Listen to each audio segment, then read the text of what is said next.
Yes, YouTube, I hope that you're good. It's Ben Hawksworth at The Coach Consultant, and today I'm going to be talking about something that I have never spoke about in this much detail on social media or any platform before, and that is basically my mental health journey and my mental performance journey alongside that. I've actually had to do a bit of notes writing down because it is a little bit of a track back, to say the least. But I wanted to do this video because I feel like there's a massive connotation which kind of forces people to feel like they must feel and perform in a certain way, and I don't believe in that in any way, shape or form. I have seen every side of mental health. I've seen every side of mental performance. I have had a lot of experience in this area. I've had a lot of professional therapy. I have spent a lot on all of these variables, and I feel like people are just kind of pushing people down their own narrative and their own bias rather than actually figuring out what makes someone tick and why they are like they are. So for example, I've worked with my one-to-one consultancy with probably some of the biggest fitness brands in the world. So this is people who are doing 7 figures and multi-7 figures. I've worked with people who are on 5k per month, 0k per month, 10k, 50k. I've worked with every single form of online coach, personal trainer and fitness professional that you can possibly imagine in the last 4 or 5 years, alongside obviously being in this industry for over 10 years now. Every single person I have ever worked with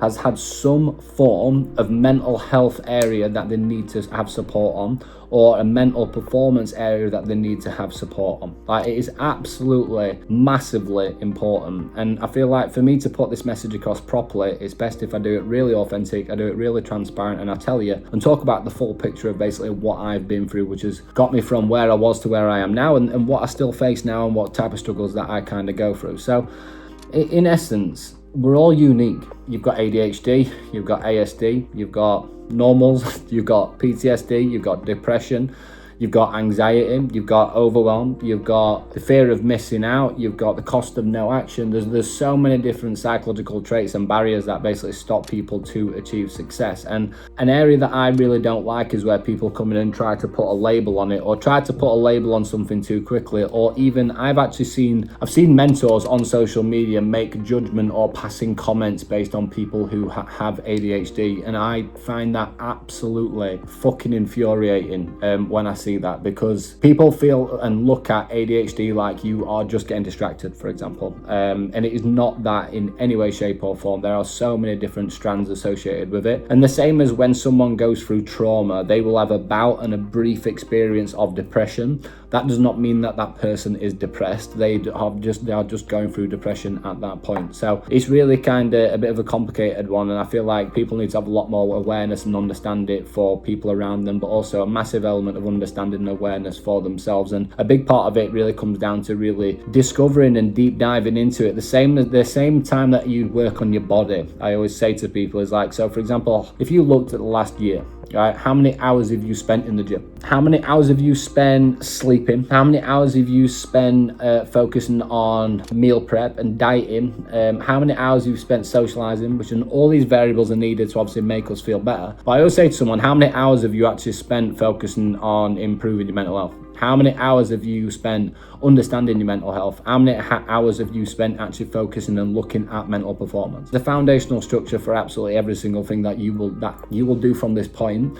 And as you start to scale and you start to get under more pressure, this starts to become more apparent. And this is not just about business pressure. So I spoke about it briefly on social media, but last year when I had my daughter Remy, there was a lot what come together at once. I hit 30 years old. I still really didn't have grips on my ADHD or the dopamine element of ADHD, which I'll talk about in a second. And I really found it hard balancing the business, baby. And I kind of felt a little bit lost, like I didn't know where to go next. And that led to around a 7-month period of feeling quite depressed. And the reason I'm doing this video today is because I feel like I'm really at a point now where I'm completely and utterly at peace with myself in every single way, shape or form. And a big element of that has been down to the goals that I've set myself, so such as Everest, like I've done a YouTube video on that, changing the company structure that I've been running, how I've been running it, starting one-to-one consultancy again and really feeling like I'm back in the mix there. And then a big element has been medication, and I'm actually going to talk about that openly today. So on my sheet, I'm going to basically talk through different points of my life in my journey, when I was 13 years old, when I was 18 years old, when I was 22 years old, when I was 28 years old, when I was 29 years old, and then when I was 30 years old. So basically, in essence, right, when I was 13 years years old, I was on a scholarship. So I was on a scholarship, which then led into an academy. I was basically playing sport, and I was like kind of at school and doing all those bits and bobs. I was experiencing these really weird traits that I really didn't know how to process and understand. Like I were experiencing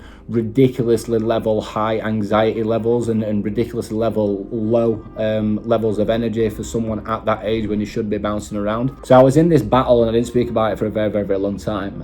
Little things like I was in my room and I felt trapped. I'd almost be like scratching the wall like someone would be inside a prison. That's how bad my head was when I was a teenager. And then basically from that point I was like, right, I need to speak to someone about this. So I spoke to my mum. They basically actually sent me to a sports psychologist, which was obviously the right thing to do and the best option. But I remember looking back at the feedback that this guy said to me, and it was the most ridiculous thing that I've ever heard. So he basically, I was like having visions and I was having voices and I was having all these different things that were happening to me at 13 years old. So I was having quite severe mental challenges at such a young age. And just jumping ahead, that the visions and the voices and where like you visually see something what's not actually there, and I was basically experiencing and seeing that, and I was battling it. And this bloke at 13 years old is basically he didn't give me a diagnosis or whatever. He basically said, oh, just imagine that they are imaginary ghosts. So then at 18 years old went to see a counsellor. So I went to see a counsellor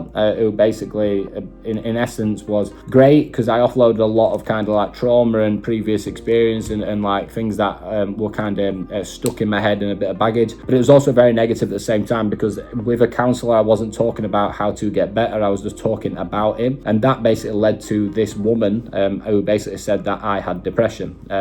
I did not basically accept that in any way, shape or form.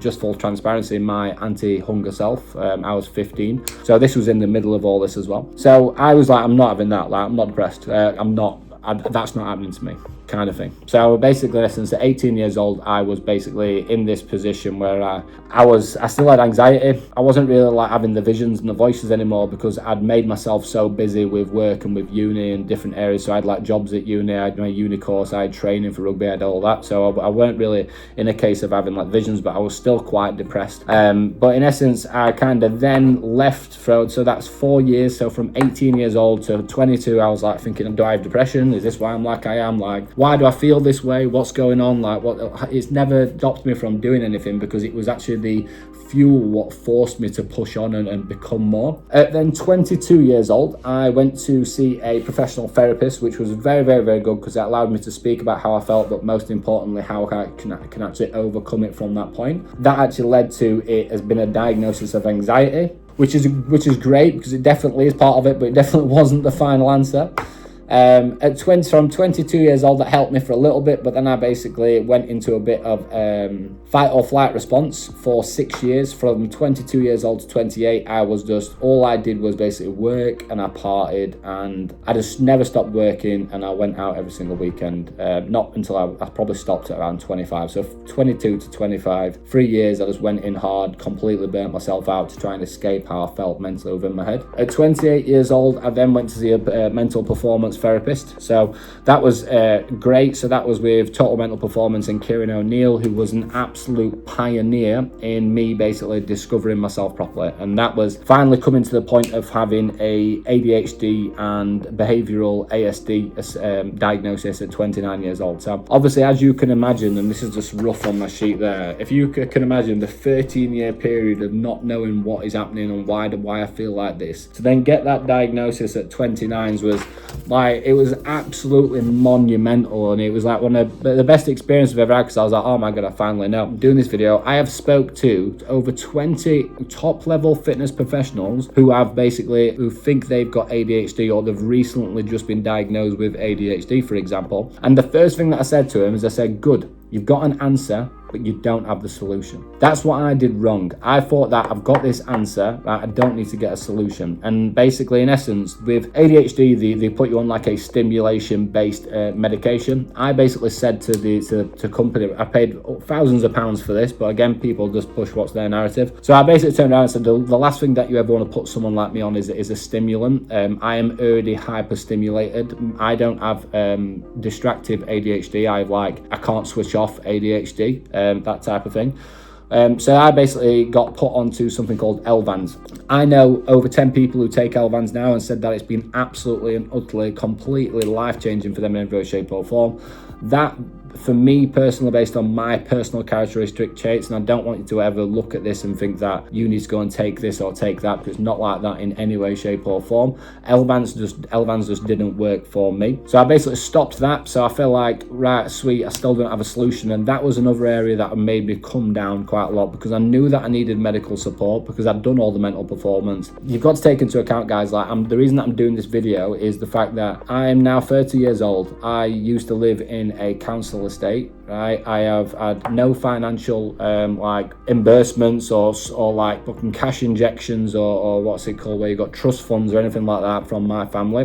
My family are incredible, don't get me wrong, but I've not had a financial backing to do what I've done in this period. On top of that, I've then gone on to have an incredible family, a wife, a daughter, a 7-figure business. I drive my dream car. I have enough money to be able to set goals like Everest and do mountains and do all this stuff, right? And in essence, what I want you to look at is by the only reason that I've been able to achieve that is because of all those things. So from that point, obviously ADHD, ASD assessment, took Elvans, didn't work, did exactly what it said, overstimulated me, couldn't eat, couldn't sleep, wasn't great. But again, I know people who take Elvans and it's life-changing for them. So I then had to basically, which is one of the biggest points of the video, is I had to completely and utterly go back on my biggest belief system to this point and basically go back to that point.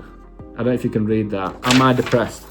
So that was the question. That's something that had really upset me last year, because I had my daughter, I've got a great family, I've got a great wife, incredible business. Like, people wouldn't even know, for example, and we're close to, but outside that wouldn't know any different. So in essence, in last year, in 2024, I was like, am I depressed? And I'm not, and I knew that. But I wanted to go down that route, because I was like, I need something which is going to support the one thing that I know is my problem. And that is incredibly fucking low dopamine, right? That's the reason why I set such big goals in business. That's the reason why I'm willing to work through anything to get to where I need to be. That's the reason why I've set stuff like Everest. That's the reason why I've done and achieved what I've done, because I have to continuously get that dopamine response. If I don't have that dopamine response, then I basically go mentally down very, very, very quickly. So I looked at it from a different perspective, and I turned around and said, all I want is something to balance my serotonin and dopamine.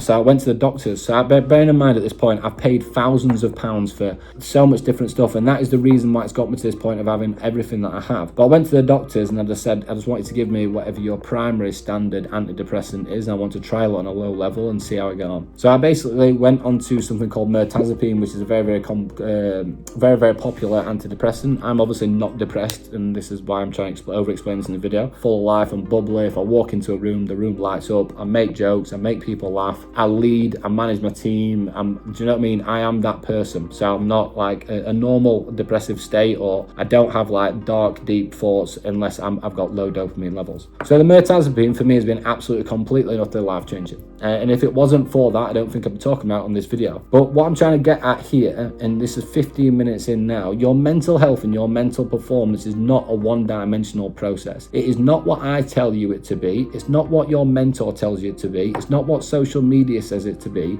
It's about what it is for you and how you define it, how you understand it, and how you manage it yourself.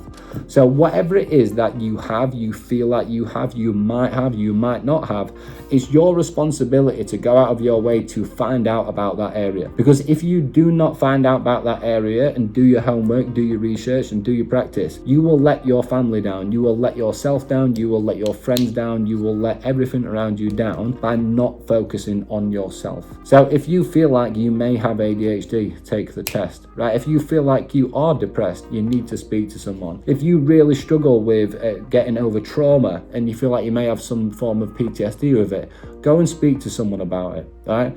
It's your responsibility as, from my perspective, I'm speaking to you right now as a consultant and you're a fitness professional. It's your responsibility as a fitness professional to look after your mental health and look after your mental performance so that you can benefit every single person around you in your life, so that you can actually have the responsibility of waking up each day and appreciating and loving your life. But then also, most importantly, it's your job to make people feel happy and make people feel better about themselves. And if if you can make impact to 30 people, which then help 300, which then help 3,000, that's how I see my business. If I help 200, 250 online coaches, if you times 250 by 30 or 40 or 60 or 100 on average, based on me supporting a single coach or having a single high value program, I can help thousands of people. When people look at what my motivation is and why I am like I am, it is because of that list. And that is the most open and honest, transparent video I could do on my mental health journey, and also giving you some real, direct, applied, practical advice, which is not biased, which is not my narrative. And I just want you to go out of your way to always continuously mentally look after yourself alongside physically, guys. Thank you.